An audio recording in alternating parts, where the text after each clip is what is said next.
Hi, my name is Hamada Zahawi, and I'm the CEO and founder of Right Track Admissions, an admissions consulting company. Now, if you haven't been to our channel before, get ready for an unfiltered account of exactly how to get into your top choice program, how to secure funding, and how to succeed both as a professional and as a student. Now, if you haven't subscribed, subscribe below so you get the latest content as we release them. And also subscribe to our handles, also listed below for your convenience. So what are we going to talk about today? Today we're going to talk about how to choose the right law school and what factors to consider. So wait till the end because I'm going to give you some takeaways and some calls to action of exactly what you need to do to succeed and get on the right path. Okay, so when choosing the right law school, you want to be thinking about a couple of major factors. And the number one factor is school culture. With school culture, there are so much things you want to be thinking about. The size of the school, the diversity of the campus. You want to be thinking about its location, not only in terms of geographic location, but also the location and what kind of campus you're going to be around and surrounded by. Because don't forget, it's a 3-year commitment. So the culture is mission critical to the experience that you have. So you want to be thinking about, do you want to go to a big school, let's say like Harvard, 800 students or thereabouts, or a smaller school like Yale with about 100, 150 students? Do you want to be going to a school that's very diverse in terms of gender, in terms of race, ethnicity, sexual orientation, and so forth? Or is that something that's not a major factor for you? And also, what you want to be thinking about in terms of the school culture is the dynamic of the population, the student organizations, the journals they have on campus, right? So you really want to kind of get into the culture, the concept, because again, you're going to be there for 3 years. And to really do that, the best way to do it is to go visit the campus, audit a class, call and talk to an alumni to give you a better sense of exactly the experience they had and the kind of experience you have. And a lot of this is guttural, and it's all subjective. It's subjective to you and what you want out of the whole experience. The second factor to think about is ranking and reputation. I'm not going to lie, that was a big influence in terms of me choosing the right law school for me. But for people, it really depends. Do they want to go to a school that's highly ranked? Typically, we look at the US News World Report to get a better sense of what kind of school you want to go to in terms of the reputation. And reputation and ranking, especially ranking, also helps you dictate in terms of your LSAT, in terms of your GPA, and if you think you can actually be able to cut it and get into those programs, because a lot of them really depend on their admissions rates. So that's very important to also kind of consider the ranking and the reputation of the school. And it also will help you in terms of securing those clerkships, those positions in terms of profession, the kind of network that you'll have, and so forth in terms of the ranking. Another factor you want to consider is the school specialty. And in terms of school specialty, you want to be thinking about some schools are really hyper-focused on one area of law more so than others. For example, Berkeley Law is great at IP. NYU is great at international law, also on tax. If you want to think about Harvard, constitutional law, and a lot of the schools are focused in a specific area. And if you know what you want to study from the beginning, then you want to be thinking about the school specialty, which comes into the professors, comes into the journals they have, the research they're doing, the kind of clinics they're doing, and that also can help you in terms of your path to what you want to be doing as a professional for that school and once you graduate in terms of law.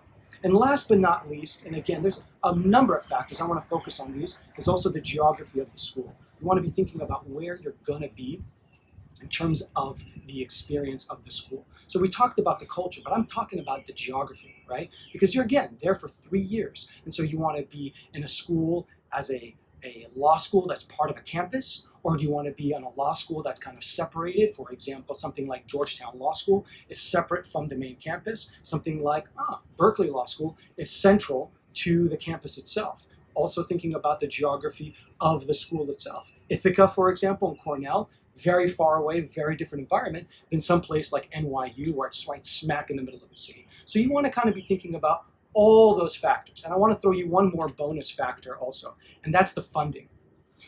When you're thinking about funding as well, that's also something that kind of can push you one way or the other towards a school. And this is the ongoing perennial dilemma. Do you go to a top law school with limited funding? Or do you go to a mid-tier law school, for example, with a full ride? And that's an important factor to really judge for yourself. Personally, I was ready to take on the debt to get into a higher school because I assumed, and there may be a correlation, it's not 100%, between the job you get and the school, the job you get and the ranking of the school that you have and in terms of your income level.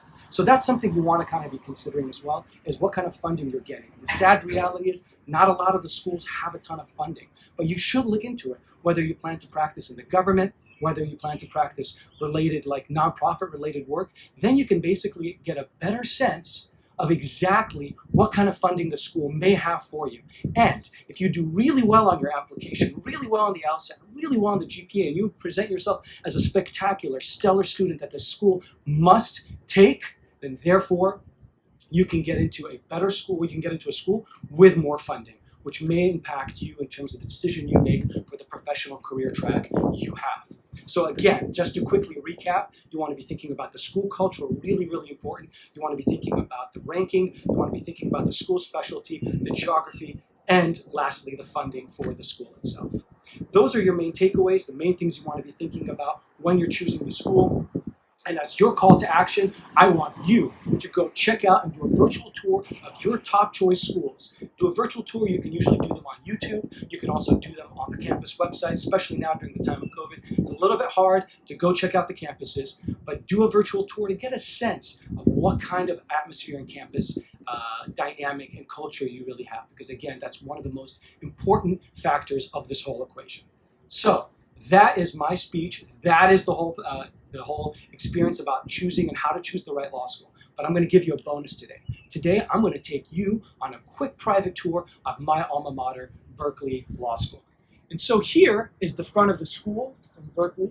Back in the day when I was going here as a student between 2004 and 2008, all of this was just an area where students couldn't sit. But now you can actually sit here and enjoy the front of the campus. But this is technically the front of the building. The building was the school started in 1912. This is probably not built in 1912. I think that's another part of the school. But this is the front facade of the school. What I quickly want to show you is on the other side over here is my favorite cafe. Right over here is Strata Cafe. And right over here, all of this is really the campus. So you can tell that Berkeley Law is right in the middle of the campus of Berkeley. So that's a great bonus in terms of getting to know other people, getting to even do concurrent degrees and so forth. You're really part of the experience. Now come with me. I quickly want to show you two more other parts of the campus to really get a feel for it. So come.